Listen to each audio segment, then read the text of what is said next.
estar acá. Es un gusto conocerlo. Igual. Una persona con tanto nombre acá en Villanueva. Gracias. ¿Cómo le gusta que se dirigen a su persona? De Domingo o Sical, la mayoría lo conoce como Sical. Sí, normalmente en la calle me dicen Sical. Ya cuando en otro tipo de ambientes me dicen Lixical o José Domingo Sical. Okay. ¿Y usted cómo le gusta que le digan?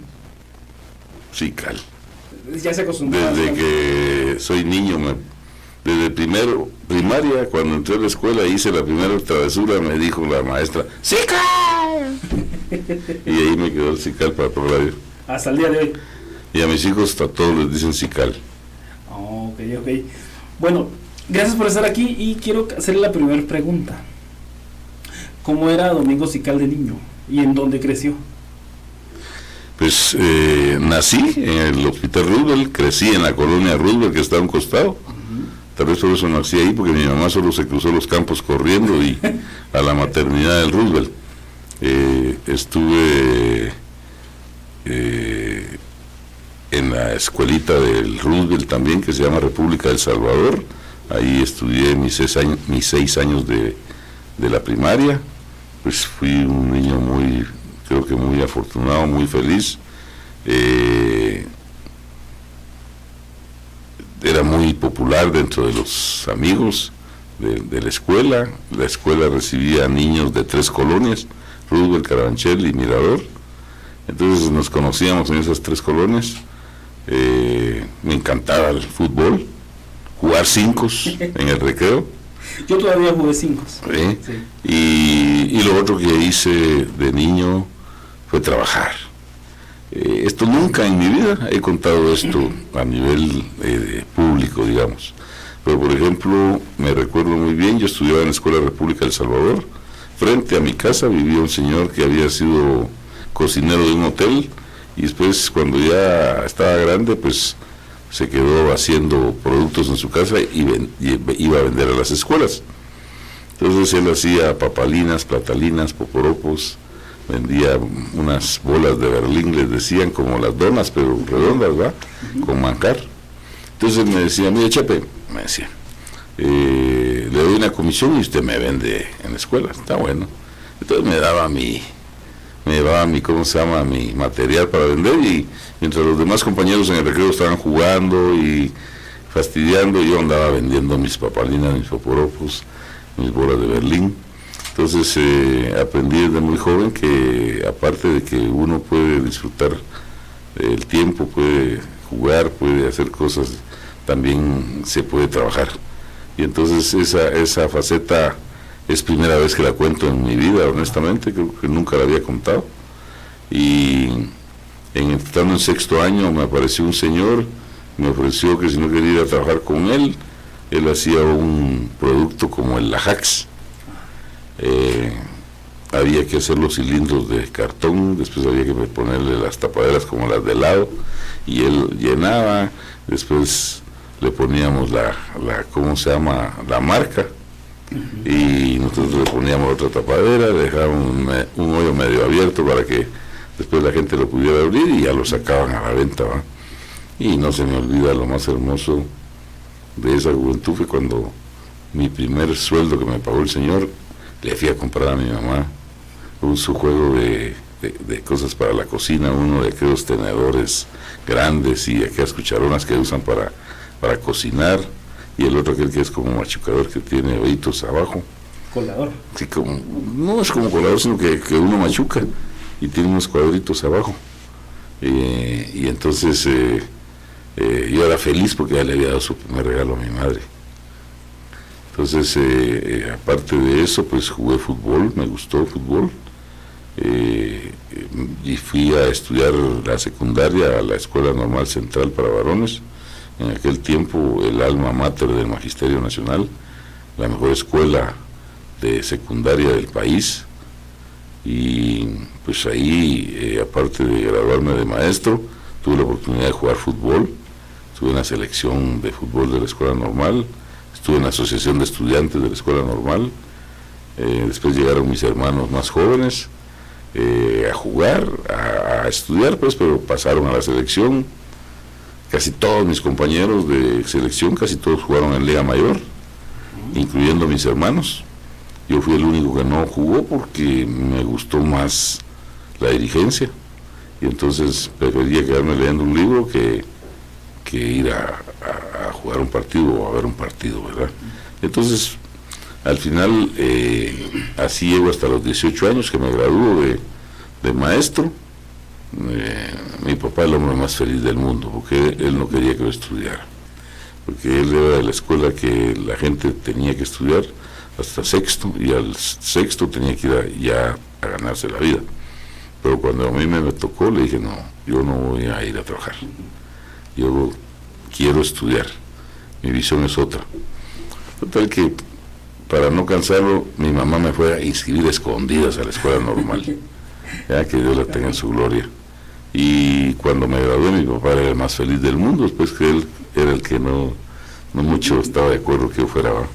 Entonces, creo que transcurrí una niñez tranquila, sin sobresaltos, dos papás que, pues, desde que empezaron a vivir juntos hasta que se murieron los dos, vivieron juntos y nos dieron buenos principios, valores morales, espirituales, y eso es lo que hemos aplicado. Incluso hay mucha filosofía popular que aplicaban los señores antes, que no la enseñaron y que hoy la aplicamos. Por ejemplo, mi papá, no se me olvida 3 cosas que mi padre me dijo. Una, me dijo, lo que se puede se hace, y lo que no se puede se dice. ¿Ya? Pues no puedes estar engañando a la gente. 2, me dijo, nunca dejes colas, porque que deja colas no puede andar tranquilo. ¿Por qué, papá? Le dije, porque tiene que estar volteando a ver para que no se las machuquen. Y la tercera me dijo, siempre que hagas algo, hazlo bien hecho. ¿Ya? Porque no puedes hacer cosas a medias. Si vas a hacer algo, hazlo bien hecho y terminalo. Y entonces, esa es parte de la filosofía de vida que yo he estado viviendo, la he puesto en práctica, y eso me hace también recordarme mucho de mi pasado, de mis raíces, de mis padres. ¿Ya? Mi mamá me dijo 2 cosas una vez, que también yo las llevo muy impregnadas. La primera me dijo, mira, mi hijo, me decía, en esta vida nada es malo, lo que son malos son los límites. Excedirse de los límites es lo que no tenés que hacer nunca. Entonces, todo tiene un límite. Si no te pasas de ahí, no hay problema. Y la otra que ella me dijo es, siempre servir a la gente, ¿ya? Porque nosotros venimos a este mundo para servir. Entonces tenemos que ver cómo ayudamos a los demás, porque nunca creas que sos el que está mejor, porque hay otros que están mejor que tú, pero tampoco penses que sos el peor, porque hay otros que están peor que tú, me dijo. Entonces a esos son a los que hay que ayudar. Entonces, con esa vida, con ese ejemplo, con esa filosofía, he crecido y me he desarrollado. Entonces, en términos generales, he sido un privilegiado de la vida, porque viví una juventud, una niñez y una juventud hermosa, en la que disfruté cada uno de mis tiempos, ¿ya? Porque también hubo el tiempo de parranda, ¿va? ¿Ya? Y me recuerdo muy bien los famosos repasos. Ahora ya no se dan, ¿verdad? Antes nosotros nos juntábamos de un instituto con otro, las del Inca con los de la normal, y nos juntábamos y hacíamos repasos en un portón. Poníamos una grabadora y ahí hacíamos la pachanga. Pero era todo sano, ¿verdad? Con agüitas, con fresco y todo. Entonces, yo puedo decirle, me siento satisfecho. Mi niñez, mi juventud la viví al 100. Mire, esos detalles de su vida nunca los había escuchado hablar de nadie. Ahora, ¿cómo se define hoy el licenciado Sical? Hoy por hoy, ya después de haber oído lo que usted decía, las parrandas, la educación, la diversión de niños, sus facetas como papá, como esposo, hoy por hoy, ¿cómo se define el licenciado Sical? Como un hombre que quiere enseñar lo que ha aprendido, que quiere poner en práctica todo lo que le han enseñado y ha aprendido en la vida para poder ayudar a la gente que realmente necesita que le den un empujón para poder desarrollarse. Yo aprendí con un psicólogo guatemalteco, él fue actor, dentro de lo poco que se ha desarrollado aquí esa actividad, se llamaba Luis Tuchán, me recuerdo, y él decía, él era psicólogo, y decía, muchos psicólogos dicen, mi paciente, yo no atiendo enfermos, decía él, ¿ya? Entonces decía, yo lo que hago es que la gente que llega conmigo es porque no ha tenido la capacidad para solo desarrollarse como ser humano. Entonces yo lo que hago es contribuir para que él se desarrolle, y eso es lo que yo trato de aplicar, como que una escuela del desarrollo. Trato la manera de aplicar los conocimientos que tengo, la experiencia que tengo, la capacidad que tengo para manejar gente, para trabajar con gente, para poder darle oportunidades a los niños chicos sobre todo, que me interesan mucho, los que todavía están en época de estudiar parvulitos o preprimaria, a los adolescentes que siempre están en una situación vulnerable, y a los jóvenes, que es importante. Entonces, así me siento hoy, me siento compenetrado de la obligación de contribuir para que la sociedad nuestra mejore. Y yo sé que yo no lo voy a cambiar todo, porque no se puede, pero en la medida de lo que a mí me compete, en el espacio que a mí me toca trabajar, en el espacio que Dios me dé la oportunidad de estar, pues siempre voy a buscar generar bienestar en la gente que está a la par mía, sean niños, sean jóvenes, sean adultos. Siempre la idea es enseñar lo que sabemos, porque hay mucha gente que es egoísta, no le gusta enseñar lo que sabe. Yo no, a mí me encanta ver cuando los jóvenes agarran la onda, como dicen, y aprenden y preguntan, porque eso es lo más importante, que la gente aprenda a tener confianza para poder preguntar y decir, mire, fíjese, pero esto ¿por qué es así? ¿Ya? Y no que se queden con la idea equivocada. Entonces, ese es el José Domingo que considero que soy hoy, un hombre con un grado de madurez importante, con conocimiento, porque me he preparado para realmente hasta el día de hoy, siempre he buscado la manera de prepararme, y un hombre con muchos deseos de dar parte de lo que la vida, Dios me ha dado, y lo que en mi caso particular el Estado de Guatemala me ha dado, porque yo estudié la primaria, la secundaria, la universidad, todo en la vida pública, ¿ya? Escuela pública, universidad pública. Entonces el Estado me ayudó a formarme, y hoy me toca devolverle a mí, a la sociedad, lo que yo he aprendido. Ok, ahora entremos al tema por el cual usted está acá. ¿Por qué entró usted a la política en su momento, en el momento que usted entró, y por qué? ¿Por qué entrar a temas políticos si es tan complejo? Yo personalmente lo veo complejo. ¿Por qué entrar a la política? Bueno, le voy a contar. Lo que pasa es que atrás de la entrada a la política hay una historia, ¿verdad? Yo fui dirigente desde los 15 años. Comencé a dirigir un grupo de jóvenes en la iglesia. Okay. Y después pasé a ser dirigente estudiantil en la secundaria. Después fui dirigente en la universidad. Fui dirigente deportivo. Fui dirigente laboral. Entonces, siempre me ha gustado estar en los temas políticos, ¿ya? Porque ahí se ejerce, de alguna manera se ejerce poder, ¿verdad? Claro. Y entonces llega un momento en que en el año 84 me llama mi amiga y me dice, mira vos, te tengo una invitación. Y entonces me lleva una invitación para participar en un partido por escrito, y me dicen, mire, licenciado fulano tal, queremos invitarlo para una reunión, y voy a ese partido, y me quedé ahí. Entonces, pero empecé a trabajar el tema jurídico puramente. Yo me integré a la Secretaría de Asuntos Jurídicos, y no pensaba en aquel momento en el tema puramente político, sino más que todo estaba vinculado a un partido, pero en el tema jurídico. Después me vengo a vivir a Villanueva, y ya estando aquí voy a trabajar a la municipalidad, y después de estar en la municipalidad pues ya empiezo a participar nuevamente en política, aunque no había dejado de participar, porque después de que participé con el primer partido, nos salimos de ahí un grupo y creamos otro partido, y después de eso ya decidí comenzar a participar, y así es como me meto propiamente al trabajo político. Entonces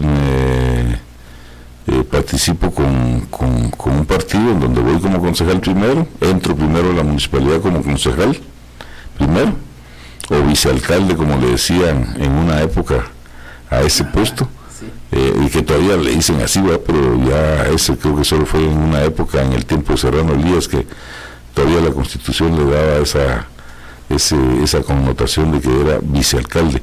Después de eso hubo alguna modificación y ya no había vicealcalde, sino que era concejal primero. Entonces me toca entrar ahí, y después de esa época que estoy ya ejerciendo funciones de concejal, que era un cargo puramente político, ya abiertamente me dedico a la política.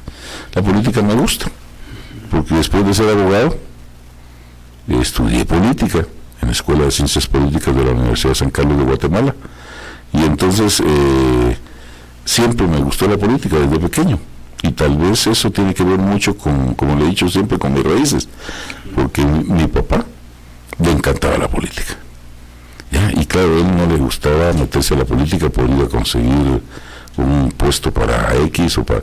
No, él se metía a la política por tener contactos para poder llevar cosas para su pueblo, ¿ya? Que metieron la luz, que metieron el agua, entonces esa era su filosofía, ¿verdad? Entonces como que yo me quedé con algo de eso, heredé esa parte de mi padre, porque de 7 hermanos el único que le gustó la política en mi familia fue a mí, ¿ya? Y entonces es así como me involucro de lleno.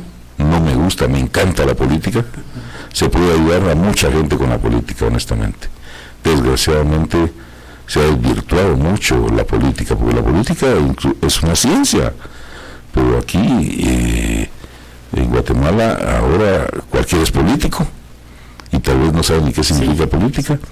Y lo otro es que han utilizado la política como no como una forma de ayudar, sino como un medio de hacer dinero, y eso ha desvirtuado el papel total de la política, y hay mucha gente que hoy ya no quiere ni siquiera ir a votar, no quiere meterse en política porque cree que todos los que hacen política son malos. No, yo les puedo garantizar que hay gente que está metida en la política que es buena, que hay un montón de malos, eso también es cierto. Claro. Ahora, usted dejó la puerta abierta ahorita con lo que usted decía. No tengo que acercarme para que mi voz suene como la suya, pero no se puede. ¿Cómo usted enfrenta la crítica? Si vemos ahora redes sociales, es insultos, groserías, etcétera, tanta cosa que hay ahorita en las redes sociales. ¿Cómo usted enfrenta esa crítica hacia su persona? Porque imagino que en determinado momento usted se ha topado con ese tipo de críticas.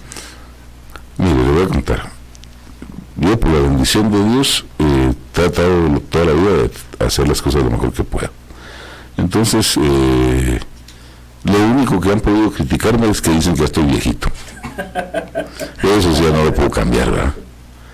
Porque lo que ya vivía lo viví y ya no puedo regresar.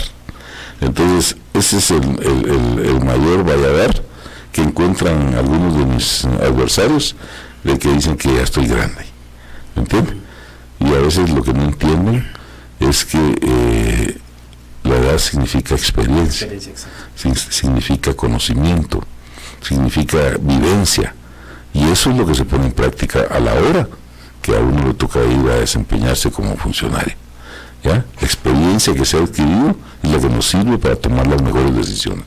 Por eso, si ustedes miran mi propaganda política, lo que nosotros le planteamos a la gente es que SICAL es conocimiento, SICAL es experiencia, SICAL es capacidad. ¿Por qué? Porque eso es lo que nos ha dado los años, ¿me entiende? Ahí estaba viendo yo hay un jovencito que dice que tiene 25 años que quiere ser alcalde de Guyana. Pues yo me imagino que tal vez pasó enfrente de la MUNI y le gustó, y por eso decidió que quería ser alcalde, porque no creo que conozca más allá de frente a la MUNI. Nosotros conocemos todo el municipio. Cuando veníamos para acá también venían 2 jóvenes conmigo, que están trabajando conmigo, que tengo un buen grupo de jóvenes, gracias a Dios, apoyándome. Y me decían, ¿mires por aquí? No, pues por aquí. Y de último, cuando llegamos hasta acá, me dicen, mire, usted se conoce todo, ya. El Waze no. Así es, el Waze me hace los mandados, les dije yo. Y entonces, gracias a Dios, la experiencia, el conocimiento, la vivencia y la convivencia nos ha dado la posibilidad de que podamos desarrollarnos con mayor amplitud en los distintos ambientes. Entonces, cuando a mí la crítica no me preocupa, ¿ya? Que ahora cuando miro que es una molestia, pues sencillamente lo ignoro. ¿Entiendes? Si me hacen una crítica formal y bien fundamentada, pues yo siempre le digo, cuando voy a las reuniones de vecinos y me reúno con un grupo de gente, después de que termino de exponer, después de que termino de hablar, siempre les digo, bueno, ya hablé yo, ahora les toca a ustedes. Así que vamos a sentar aquí en el banquillo de los acusados y ustedes me pueden hacer alguna pregunta, plantear alguna duda, algún comentario, alguna crítica, lo que ustedes quieran. Y yo, lo que sé, se lo voy a contestar, y lo que no sé, les voy a decir, no lo sé. Y entonces nos ponemos de acuerdo y me preguntan. Y no tengo ningún empacho en contestar las cosas que me preguntan. Hay algo que le han criticado a usted, que es que ya fue alcalde. ¿Qué nos puede decir de eso? No, por principio, esa es gente malintencionada, ¿ya? Porque yo no he sido alcalde. Alcalde es la persona que se postula para una elección, que gana las elecciones y durante 4 años ejerce su función. ¿Ah? Aunque, por ejemplo, en el último 4 años dijo que si en 2 años no hacía lo que había prometido, renunciaba, y todavía está ahí y todavía estamos esperando que haga algo. Pero en el caso mío, yo fui concejal primero. El alcalde Gándara dejó su puesto, pidió permiso el 15 de enero del 2008, estuvo en la presidencia del consejo 10 minutos, pidió permiso, se le autorizó, se fue y me quedo yo. Estuve 1 año y 6 meses exactamente, del 15 de enero del 2008 al 21 de junio del 2009. Fue la época en que yo ejercí funciones de alcalde, pero no era alcalde. Yo era alcalde en funciones, o bien ejercía funciones de alcalde, pero seguía siendo concejal primero, porque el alcalde existía, pero estaba de permiso. Entonces, no es cierto que yo haya sido alcalde. Si hubiera sido alcalde, hubiera estado los 4 años. Yo solo estuve 1 año y medio supliendo al alcalde que había pedido autorización para ausentarse de sus funciones durante un tiempo indefinido. Pero al año y medio regresó, entonces yo regreso a mi puesto de concejal primero y vuelvo a ejercer mi función de discusión, de deliberación dentro de los 14 miembros que forman el Consejo Municipal. Entonces no es que no haya hecho nada. Lo que sucede es que por principio, en ese tiempo, 2008 todavía, no se habían desarrollado las redes sociales como hoy. Hoy, mire usted, hoy hay alcaldes que ponen la primera piedra y llevan una cantidad de publicidad y vale 50 veces lo que vale la piedra, todo lo que se gastaron para decir que pusieron la primera piedra. Sí, es cierto. En mi caso, yo estuve 1 año y medio, hice infinidad de cosas, pero yo nunca me preocupé de darles publicidad así como hacen ahora. Pero puedo contarles que tuve la bendición que Dios me dio esa visión de gestionar por principio, porque pues yo agarraba un municipio que no estaba solvente 100%, ¿va? Y entonces tenía que buscar caminos para agenciarme de fondos. Y entonces comienzo a buscar ayuda internamente a nivel del gobierno central, en los ministerios, en la Secretaría de Estado, en los programas sociales. Me voy también al exterior, voy a la Embajada de Estados Unidos, voy al PNUD, al Programa de Naciones Unidas para el Desarrollo, voy a la Embajada de Cuba, y así consigo cosas que son importantes. Por ejemplo, le puedo decir que en el tema de salud, logré traer el hospital de ojos de oftalmología de los cubanos. Es un hospital en donde se desarrolla un programa que ellos lo denominan Operación Milagro, porque se operan 2 enfermedades que producen ceguera, y después de las operaciones la gente vuelve a ver, aunque se haya quedado ciega. Y entonces por eso lo llaman Operación Milagro. Ese hospital lo trajimos en el 2009, que yo todavía estaba de alcalde, y yo gestioné todo desde el 2008, haciendo jornadas médicas al principio, y luego ya pensando alquilamos un inmueble para hacer el hospital, lo diseñamos junto con los cubanos. Después de eso para acá, 3,000 operaciones al año el hospital, es una cantidad impresionante de gente beneficiada.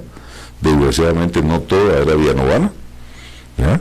Porque las autoridades de turno, en el caso de Edwin Escobar, en el caso del actual, nunca le dieron la publicidad que necesitaba el hospital, para que la gente supiera que ahí tenían un recurso que era gratis.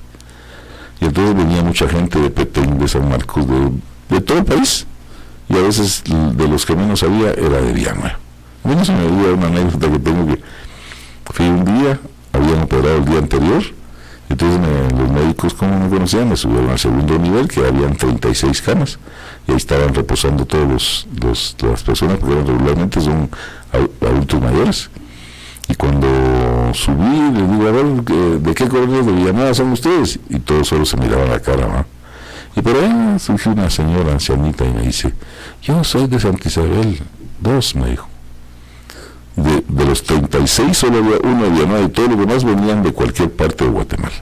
Entonces, pero sí ha habido mucha gente que se ha beneficiado, porque en las giras que he estado haciendo, hablando con la gente, mucha gente me dice, miren, a mí ahí me operaron, ahí operaron a mi mamá, ahí, bueno, pero o sea que sí, mucha gente se ha beneficiado.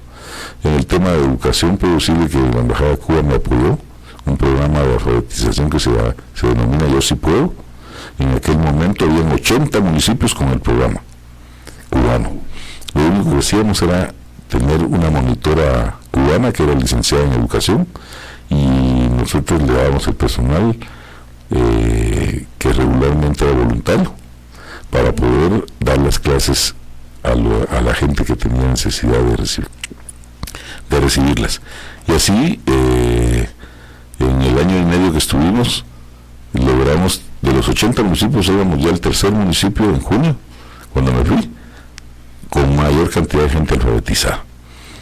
Entonces, sí funcionó. Y aparte de eso, logramos pactar con ALFA, que es la Comisión Nacional de Alfabetización, que ellos conseguían los cursos de primaria en un año. Entonces la gente que aprendía a leer y escribir, le ofrecíamos el programa de primaria en un año, y la gente se metía al programa de primaria en un año, y al año siguiente ya estaba sacando su primaria. Y así siguieron sacando su primaria, su básico, en un año, y otros siguieron estudiando ya diversificado. O sea, fue un programa muy, muy interesante. En el ámbito de la Embajada de Estados Unidos, comencé a trabajar con ellos, traje a la embajada, al ministro, al gobierno, a Villalobos 1, en los campos de Villalobos 1, ahí se inauguró el primer programa de seguridad ciudadana de Villanueva. Fue bien sonado, bien impresionante la presencia de los altos mandos. Tuvimos un buen trabajo. Hay estadísticas que demuestran que en el año 2008 a 2009 bajaron los índices delincuenciales. Incluso yo todavía guardo dentro de mis cosas una carta que me mandó el embajador McFarland de la Embajada de Estados Unidos cuando yo dejé ser alcalde, en donde me da las gracias y me dice muchas gracias porque durante el tiempo que usted ejerció su actividad como alcalde fue cuando mayor apoyo recibimos para promover programas de prevención y combate al delito.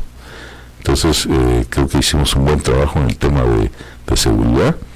Luego en educación, pues fui al Ministerio de Educación, logramos establecer un contacto muy bueno con la señora ministra, hicimos algunos acuerdos y al final eran 6 las que tenía planificadas como escuelas modelo de párvulos. Solo logramos una, que está en el Calvario, creo que es la escuela más bonita que hay en Villanueva. Hoy ya no se da abasto, porque ya no solo recibe a niños del Calvario, sino ya recibe a niños de Bárcenas, de San José, de Los Tanques, de Santa Isabel 1, Santa Isabel 2, o sea que es una escuela que sí está dando los frutos para los que fue creada. Y aparte de eso, construimos 32 aulas en 16 escuelas en Villanueva, en diferentes sectores, para que pudieran darle cabida a los niños a párvulos primero, antes de que entraran a primero. Entonces, en educación parvularia logramos eso. En la primaria, pues más que todo ayudamos a muchos temas que nos pedían los directores, porque la primaria es la que tiene mayor cobertura en Villanueva. Después ya los básicos, pues a excepción del famoso gallinero, que era el INEB de ahí del mercado, solo había institutos por cooperativa. Yo logré gestionar en el año 2008 y en el 2009 se lograron inaugurar aquí en Villanueva 13 institutos, 6 INEB, 5 INEB que son diversificados y 2 telesecundarias. Todos están funcionando. El dato más fidedigno que tengo es el de San José, donde en la jornada de la mañana van 400 alumnos, en la jornada de la tarde 450. Si nosotros multiplicamos por 13 eso, estamos hablando de un poquito más de 8,000 jóvenes que todos los años, desde el 2009 hasta la fecha, están recibiendo la oportunidad de estudiar, porque tienen un lugar en donde no se paga. Porque las mismas maestras y padres de familia de San José me decían que el problema más grande que tenían era que ellos sacaban un promedio de 160 alumnos cada año de tercero básico, pero de esos 160 solo 20 alumnos seguían básicos, diversificados. ¿Por qué? Porque eran los únicos que tenían la posibilidad de ir a un colegio, aunque fuera el más sencillo, ¿verdad? Pero el resto, los otros 140, sí, llegaron hasta tercero.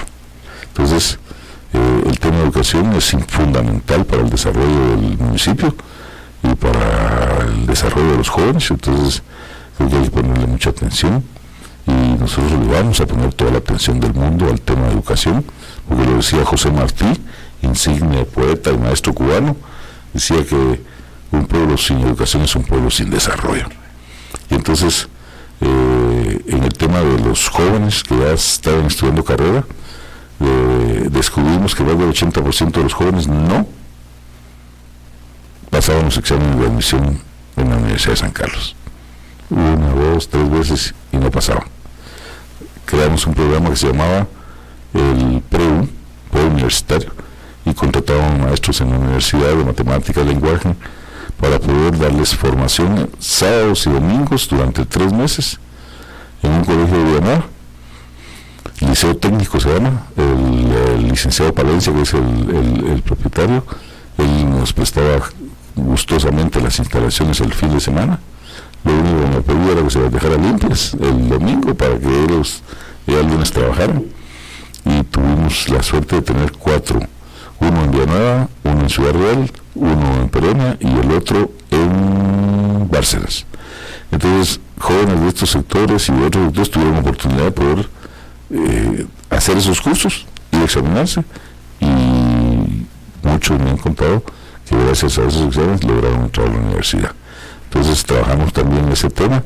En el tema de las mujeres logramos llegar a tener 16 escuelas para estudiar auxiliatura de enfermería regadas en todo el municipio, y al final de cuentas pues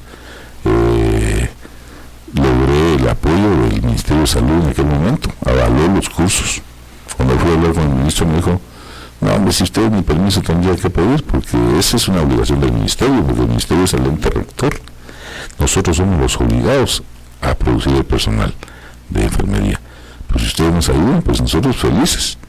Entonces él firmaba los títulos de las patojas, o señoras que estudiaban auxiliatura de enfermería. Hay mucha gente que aprovechó sus cursos y nosotros nos sentimos satisfechos, porque el día de hoy hay gente que sigue usando su cartón para poder pedir un trabajo en una farmacia, en una clínica, en un centro de salud, para poner indígenas en su colonia o aún dentro de su comunidad.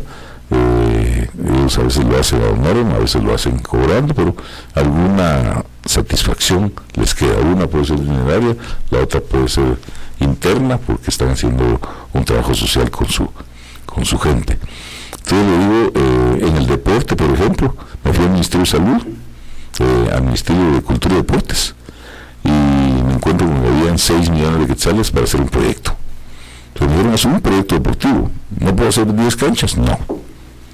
Y entonces comienzo a pensar, y me acuerdo de Bárcenas. Llamo al presidente de la liga, Eric Arias, le llamo y le digo, mira Eric, fíjese liga, vamos al estadio. Y entonces me voy y le digo al ministro, ¿cuándo me manda a los ingenieros? Hoy. ¿A qué hora? A las 2 de la tarde, estamos hablando a las 10 de la mañana. Y me mandó a los ingenieros, fuimos a ver, y vemos, aquí queda perfectamente el estadio. Total que pedimos las instrucciones a FIFA para poder darle las medidas para que pudieran haber partidos internacionales incluso ahí, y logramos que se construyera el estadio. Si bien es cierto, se terminó ya cuando había regresado el alcalde de Gándara. Él lo inauguró, pero realmente quien hizo la gestión, quien consiguió la plata, quien comenzó la construcción fue con este servidor. Pero igual, ahí está el servicio de la gente de hace 13 años funcionando el estadio de Bárcenas. Igual a mí me tocó, aunque eso sí lo hizo el señor Gándara, él planificó las famosas canchas que están cerradas en Ciudad del Sol, en Enriqueta, pero a mí me tocó realmente darle finalización a todas esas obras. Yo soy del criterio que las obras que se empiezan hay que terminarlas. No importa que yo ahorita gano las elecciones el 25 de junio, me toca tomar posesión el 15 de enero del otro año, y las obras que se queden a medias, yo las voy a terminar. ¿Por qué? Porque la municipalidad es institucional. La institucional no es una cuestión personal, la municipalidad no es una cuestión personal, donde, no, como eso no lo hice yo, que se quede ahí. No. Hay que darle seguimiento, porque cuando se hace una obra se supone que es para el bienestar de la gente. Entonces no puedo dejar abandonada una obra que se haya empezado. Y lo que tengamos que hacer, lo vamos a hacer. Entonces, pues le digo, creo que, lo último que se me olvida, porque eso estaba aquí cerquita, estaba en el Frutal, adelante donde está el Ministerio Público. Ahí hay un terreno que hoy está la PMT, creo. Yo ya había hecho un pacto con el rector de la Universidad de San Carlos para traer la primera extensión universitaria de la San Carlos a Villanueva. Y le hablamos, hicimos un acuerdo, se les donó un terreno, y que si en 2 años no se hacía el edificio, pues se podía rescindir automáticamente, pero iba a ser aquí donde está, en el Frutal, donde está actualmente la PMT, ese terreno, ahí iba a construirse la extensión universitaria de San Carlos de Villanueva. Pero ya no se le dio seguimiento, el proyecto se perdió, pero ahorita que nosotros asumamos nuevamente, una de las primeras cosas que vamos a hacer es darle vida a la extensión universitaria de la San Carlos, que es importantísima para poder abrirle espacios a nuestros jóvenes, ¿verdad? Y pues puedo decirle que hice más de algún pozo de agua, llevamos agua a otros sectores de pozos que ya estaban construidos, adoquinamos callejones, construimos calles. Por ejemplo, mire la calle que ahorita le dio vida y que no permitió que se muriera la Plaza de Villanueva, la que está ahí, la calle de Absa, la que vive de los juzgados. Por ahí entraban y salían los carros para que siguiera funcionando. Esa calle yo la construí en el 2008 y ahí está todavía, no tiene ningún bache, ¿ya? Y entonces hicimos bastantes cosas, trabajamos infraestructura, trabajamos salud, como le expliqué. Entonces en todas las áreas logramos penetrar, tuvimos las guarderías en aquel tiempo, hicimos un pacto con la Secretaría de Obras Sociales de la esposa del presidente, y que la manejaba otra persona, ¿no? Y entonces logramos traer algunas guarderías y construimos una guardería que es municipal, una en el mercado, y bueno, esa ya estaba, la otra allá en en Lindavista, fuimos mejorándolas. En Santa Isabel había una, bueno, pero ahorita ya casi la mayoría se han quedado fuera. Las únicas que están funcionando son las municipales. Entonces, es parte de las cosas que hicimos durante ese año y medio, en que la gente dice, es que él ya estuvo y no hizo nada. ¿Ya? Esa es nada más una muestra. Si pudiéramos detallar un poco más, lo haríamos, pero el tiempo también avanza. Bueno, mire, de todo lo que nos dijo ahorita, híjole, creo que hizo falta más. Usted lo dijo ahorita al final. Definitivamente es más que obvio que del tiempo que usted estuvo para nuestra época, ya cambió todo dentro de nuestro municipio, dentro de la municipalidad.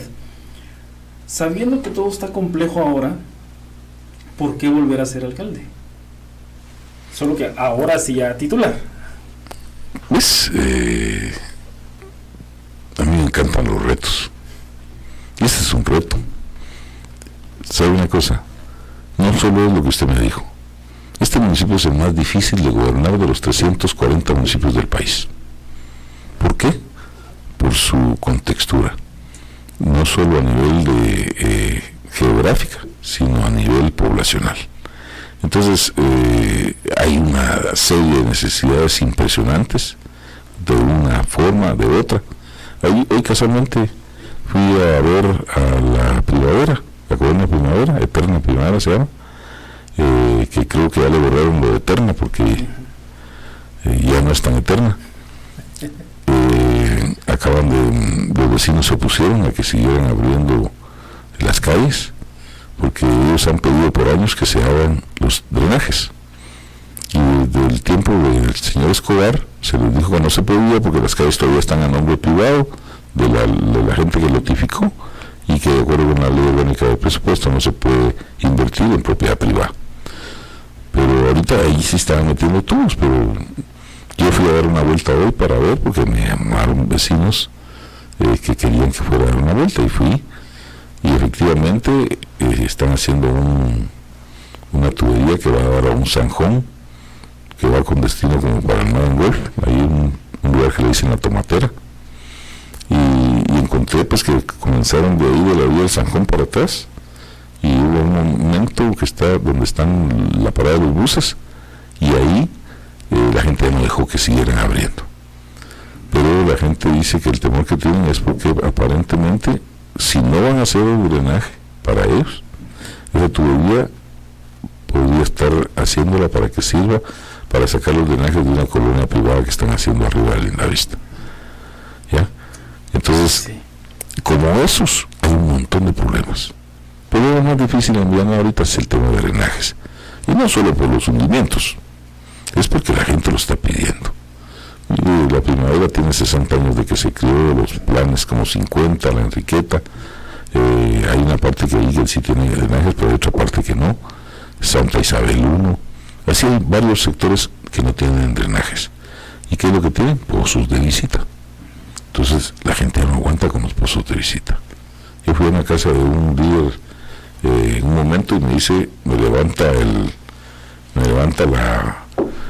mantel de su mesa de comedor, me invitó a tomar café y me dice, mire, aquí abajo está mi último pozo, abajo del comedor. Entonces es fundamental pensar en que es necesario varios proyectos de drenaje en varias colonias que realmente lo necesitan y que es fundamental. Marianita es uno, ¿ya? Entonces igual hay gente en Villanueva en el siglo XXI a 17 kilómetros de la ciudad que no tiene agua todavía. Claro. Hay que llevarle el agua. ¿Qué hay que hacer? Hay que hacer una evaluación total del sistema de agua en el municipio. Entonces, dependiendo de eso, vamos a encontrar por qué los pozos ya no producen igual, si es porque la bomba ya no es la más adecuada, si ya no está tan buena como cuando estaba nueva. Es decir, hay que hacer una evaluación total de temas como este y los drenajes. Y aparte el tema del drenaje puramente público, ¿verdad? Como es el desfogue de las aguas de lluvia. Entonces ese es otro tema que sí hay que entrarle, pero para eso hay que buscar gente, no solo nacional sino internacional, que tenga toda la expertise y toda la tecnología que permita poder establecer los problemas que tiene el municipio bajo del suelo, ahí en el subsuelo. ¿Para qué? Para poder darle cierto grado de garantía y certeza a la gente de que mañana no se va a hundir estando sentado en la sala de su casa, ¿verdad? Entonces, hay temas que son importantes que hay que trabajar con mucho ímpetu para poder darle solución a muchas de las penas que la gente está viviendo en este momento. Ok, ya nos dio algunas pinceladas de lo que usted quiere hacer, de su experiencia en gestión pública. Ahora, llevamos más o menos 40 minutos platicando, casi que ni se han sentido. Ahora, yo quisiera hacerle una pregunta. Al momento de usted llegar a la municipalidad y ganar la alcaldía, ¿usted nos podría comentar parte de su plan de gobierno, en qué se basa, si tiene presupuestado dentro de su plan ayuda a personas que están emprendiendo, niñez, juventud, problemas con tanto tráfico que tenemos, más en este sector donde estamos ahorita es un tráfico impresionante a ciertas horas? ¿Cuál sería parte de su plan al momento de usted llegar a la municipalidad? Muy bien. Mire, como dicen los alcohólicos anónimos, lo primero es primero, ¿eh? Entonces empecemos porque en la municipalidad tiene que haber una persona que realmente ponga autoridad. En este municipio desde hace 11 años no hay autoridad, ¿ya? Entonces, donde no hay autoridad, ¿qué es lo que hay? Es anarquía. Y donde hay anarquía dice que cada quien hace lo que le da la gana. Y eso es lo que está pasando en este municipio. Por esa razón es que tiene muchos de los problemas que tiene. Resolviendo el tema de autoridad, vamos a resolver muchos temas. Vamos a resolver el tema de ordenamiento, vamos a resolver el tema de vialidad, vamos a resolver un montón de cosas que ahorita están pasando y que le afectan en sí a la gente. Usted me reunió hace unas 6 semanas tal vez con un empresario villanovano y me dice, mire, me agrada la idea de apoyarlo. Así le digo, cuénteme por qué. Porque me dice, mire, yo he escuchado otros discursos y la verdad es que es la primera vez que escucho un discurso diferente. ¿Y qué cree usted que es diferente? Que mire, me dijo, yo ni soy de aquí. Me dijo, mi papá es el que tenía su empresa aquí. Como él ya está viejito, pues yo la atiendo ahora. Él los sábados y domingos viene a estarse aquí un su rato para sentir que todavía es el dueño, me dice. Pero yo tengo X cantidad de trabajadores, me dice. Y hay gente que dice, es que a mí no me importa quién quede, porque de todas maneras yo tengo que trabajar. Pero no es cierto, me dice.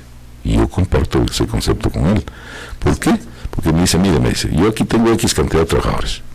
Si mis trabajadores vienen contentos, bien sonrientes, bien satisfechos, ellos se lo contagian a todos. Y todos van a estar contentos, van a trabajar mejor, me van a producir mejor, y yo voy a ganar más. Y ellos van a ganar más, porque van a hacer las cosas con gusto, no a la fuerza. Pero cuando la gente viene de un sector en donde las aguas negras pasan a la orilla de su puerta, cuando sale, lo primero que hacen es que se mancha el pantalón porque se le fue el agua en las aguas negras. La gente ya viene de mal humor, la gente viene con mal carácter, y eso que produce malestar dentro del resto de sus compañeros, y eso le afecta a mi empresa en su proceso de producción. Entonces, yo quiero un alcalde que busque los mecanismos que permitan que la gente esté mejor aquí. Entonces le digo yo, mire, compartimos el mismo concepto. ¿Por qué luchamos nosotros? Porque la gente esté mejor, se sienta mejor, pero sobre todas las cosas viva mejor. Y para eso tenemos que preocuparnos, en primer lugar, de formar a los niños. Como dije, darle oportunidad a los adolescentes. Si no estudian, ¿qué pueden esperar? Si ahora hasta los PMTs tienen hasta título universitario, ¿entiende? Entonces tenemos que buscar los mecanismos que nos permitan darle la oportunidad a la gente para que pueda prepararse en primer lugar. Segundo, para crear las condiciones para que la industria, el comercio, se puedan afincar en Villanueva y que podamos tener oportunidades de trabajo para la gente. Pero para eso se necesita una cosa. Aparte de lo que es el tener autoridad, significa tener una reputación, ¿ya? porque la gente cuando quiere invertir en un municipio, lo primero que miran es qué autoridades hay, cómo nos van a atender, cómo nos van a recibir, qué facilidades nos van a dar. Entonces tenemos que buscar los mecanismos que nos permitan que la gente sienta atractivo venirse a trabajar a Villanueva. ¿Para qué? Para que nuestra gente, en lugar de ir a trabajar allá y que pase 3 horas en el tráfico, se quede aquí y que aquí pueda tener una oportunidad de trabajo. Entonces tenemos que buscar los mecanismos, y para eso pues hay muchas formas y vamos a hacerlo. El tema de la vialidad, pues hoy no se lo voy a decir, pero en algún otro momento se lo voy a compartir, pero es un proyecto importantísimo que creo que va a aliviar enormemente una parte del tema del tráfico, del tránsito. Y ¿sabe qué es lo que pasa? Pero le voy a poner el ejemplo de la Aguilar Batres. Si la Aguilar Batres se cierra, si la Aguilar Batres se topa desde el kilómetro 22, desde aquí en la salida de Villanueva o en la subida de Villalobos, ¿qué es lo que hace la gente? Buscar alternativas. ¿Y para dónde agarran? Agarran por el Frutal para salir por Ciudad Real, agarran ahora que tienen Sambor, agarran por Sambor para ver la zona 12, pero igual cuando llega allá, ahí hay cola otra vez. ¿Por qué? Porque todo el mundo está viendo que hay problemas y recuérdese que ¿cómo se llama? La Aguilar Batres es el lugar donde entra la gente que viene de uno de los puertos, tal vez el más importante puerto de Guatemala, ¿ya? Y la otra es que usted tiene la entrada de México, que es otro lugar de donde hay una cantidad de gente que viene y va para ese sector por el tema de comercio. Entonces es importantísimo pensar en alternativas que permitan resolver el tema de vialidad de la Aguilar Batres. Resolviendo ese tema, yo creo que le quitaríamos un poco de peso a los otros sectores, que son los que terminan sufriendo también los embates que se dan en aquel lado. Y voy a aprovechar la oportunidad, porque no se lo dije, siendo alcalde en funciones, el carril auxiliar de la CA9, el que usted mira ahí a la par de Montemaría, ese yo lo hice. Esos eran unos montarrales los que habían ahí. Esos 2 carriles que hay ahí, yo los construí. No se me olvida, porque nunca me gusta dejar sin el crédito a la persona que se lo merece, pero Álvaro Orsún me ayudó, me dijo que te voy a ayudar, y claro que tenía obligación de ayudarme, ¿va? ¿Por qué? Porque él metió el Transmetro, y en lugar de ampliar, nos quitaron 2 carriles. Entonces él ahí se sintió tranquilo, porque me ayudó a hacer los 2 carriles que dieron un poco de desfogue en la Aguilar Batres, ¿verdad? Pero hace falta todavía algunas medidas que hay que tomar ahí. Yo creo que podríamos seguir hablando durante mucho tiempo más de su experiencia, de la capacidad que tiene, de las ideas, imagino, nuevas que tiene por todo lo que está sucediendo, pero el tiempo no nos daría. Quiero agradecerle mucho por haber aceptado la invitación, por el amigo que tenemos ahí en común, que está ahí atrás de las cámaras. Bueno, ahorita creo que se escondió. Y para finalizar, quisiera que usted se pudiera dirigir a esta cámara y pudiera hablarle a las personas que lo siguen. Sé que usted es conocidísimo en todo este lugar, todavía no, y que pueda usted hablar con ellos de lo que usted está planificando para poder llegar a ser alcalde, que se dirija básicamente a las personas de Villanueva para poder pedir el voto para estas elecciones. Muy bien, muchas gracias, mi estimado. La verdad es que quiero aprovechar la oportunidad que me brindan para poder decirle a esa gente villanovana. Quiero compartirles, fíjense pues, el interés más genuino de ser alcalde y de mejorar las condiciones de este municipio, se los demuestro porque el actual alcalde tomó posesión el 15 de enero del 2020 y yo comencé a organizar mi proceso para este proceso electoral, mi partido, mi organización interna del municipio desde el 16 de enero del 2020. O sea que llevo más de 3 años de estar trabajando en las comunidades, de hacer reuniones con la gente, establecer cuáles son el tipo de necesidades que hay en cada una de las comunidades, definir con ellos algunas prioridades, y entonces eso me ha dado la oportunidad a mí de tener mucho más claras las cosas de lo que las tengo después de 22 años de estar caminando por todo Villanueva. Cuando decía el amigo sobre que mucha gente me conoce, claro, yo le conté a él que fui dirigente deportivo 6 años, salía en la tele, en la radio, en la prensa todos los días. Hay gente en Villanueva que cuando no la conocía y cuando me la presenta a mí se me dio solo por tele, lo había visto, ¿ya?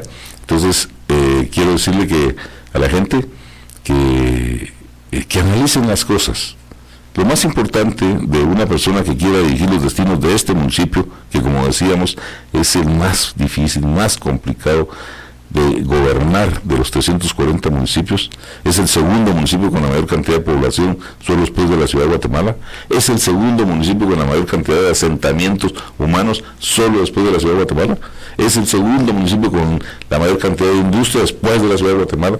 Entonces somos un municipio importante, y como importante ustedes tienen que pensar que tienen que llevar a la alcaldía a una persona que tenga el conocimiento, que tenga la capacidad, pero sobre todo que tenga la experiencia para poder manejar los problemas que Villanueva tiene.